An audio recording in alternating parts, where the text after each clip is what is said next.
Тэр өдөртөө Зерзес хаан еврейчүүдийн өстөн дайсан Хаманы гэр орон хөрөнгө хогшлыг Эстер хатанд бэлэг болгон өгчээ.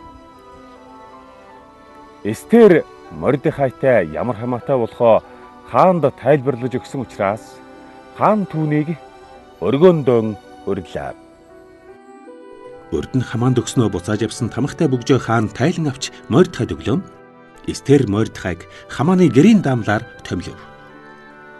Тэгэд Эстер дахин хаанд бараалхан хөлдөн сүгдэн уйлан байж Амалик үндэстний Агага хааны удам Хаманы сэдсэн еврейчүүдийн эсрэг ёрын муу хувилдааныг зогсоож өгөхийг гуйлаа. Хаан Эстерийн зүг алтан таягараа дөхөхөд Эстер бүсгүй юмдын хааны өмнө босч зогсоод "Эрхэмсэг хаан минь ээ, хэрв би таны таалд багтаж, хэрв миний хүсэлт таны санаанд нийцж байгаа бол эзэнт улсын бүх муж аймагт суугаа еврейчүүдийг устгахаар Амалик үндэстний Агага хааны удам хаан Медатын Хаманы сэдэж гаргасан тогтоолыг хүчингүй болгох зарлигийг гаргаж өгнө үү? Эс тэгвэл их нутгийнх минь устдаж байгааг би хараад яахан тэсвэлээ? Элгэн садан минь сүнэж байгааг хараад би хэрхэн твчих вүлээ? Гэж хэллээ. Тэгтэн Зерзес хаан Эстер хатан еврей Мордехай нарт хэлсэн нь: "Элгэн садан еврейчүүдийн чинь эсрэг хувилдаан зохиосныхын төлөө би Хаманыг дүүжлүүлж эд хөрөнгийн Эстерийн мэдлэлд өгсөн билээ. Харин хууль ёсоор хааны тамгаар тамгалж хааны нэрээр гаргасан зарлигийг хүчингүй болгох арга байхгүй. Гэхдээ байдлыг өөрчлөхийн тулд миний нэрээр еврейчүүдийн тухай шинэ зарлиг гаргаж миний бөгжөөр тамгалуулж болно. Дотор нь юу ичгээ та бүхэн өөрсдөө шийднэ биз" гэжээ. Энэ үйл явдал еврейн онтоол ёсоор 3 дугаар сарын 23-нд тохиолджээ.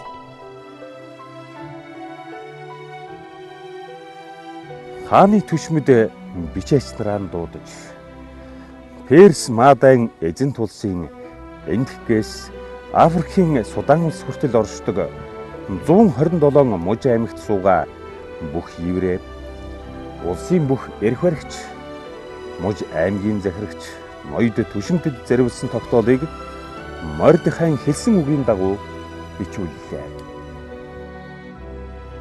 Энэ тогтоол улсын бүх муж аймагт суугаа үндэстэн ястан бүрийн хэл дээр өөрсдийнх нь бичгээр бичигджээ.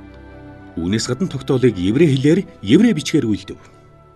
Мордехай тогтоолыг Зерзес хааны нэрээр бичүүлээд хааны бөгжөөр тамгалуулж, хааны зүчээнд тэжээсэн хурдан морь хөлгөлсөн бөөхиалч нараар тараалгав. Хааны нэрээр гаргасан энэ тогтоолын ёсоор бүх хотод суугаа еврейчүүд хуран цуглаж өөрсдийгөө хамгаалах эрхтэй болжээ.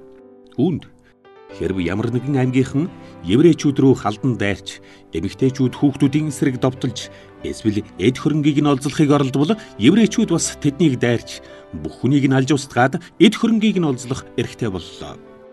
Тогтоолын ёсоор еврейн онтооллын 12 дугаар сарын еврей хэлээр Адар сарын 13-нд ганцхан өдрийн дотор энэ үйл явдал эзэнт улсын хэмжээнд болж өнгөрнө. Тэр өдөр өстөн дайснаасаа өшөө авахт нь еврейчүүдийг бэлэн байлгахын тулд тогтоолыг хаан улсын бүх муж аймагт хүчинтэй болгон зарлаж, бүх үндэстэн ястанд олноор ховлон тараах шийдвэр гаргалаа. Хааны болгосон зарлигийн ёсоор хурдан морь унсан бөөхиалч нар зарлигийг тараахаар тал бүр тийш яарвчлан гарчээ. Үүнээс гадна тогтоолыг нийслэл хот шуушаанд өргөн дэлгэр зарлан тунхаглав.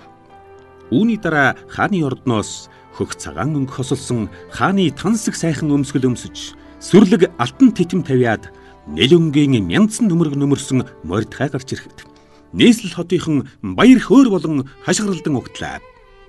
Энэ өдөр еврейчүүдийн хувьд хамгийн их гэрлэггээтэй, баяр хөөртэй, аз жаргалтай, алдар хүндтэй өдөр боллоо. Зерзес хааны энэ зарлигийг тунхагласан газар бүрт еврейчүүд өргөн их баяр тэмдэглэн найр хийцгээлээ. Өөр олон үндэстнүүд еврейчүүдээс айн сүрдэгтэй еврейн харьяалалд оржээ.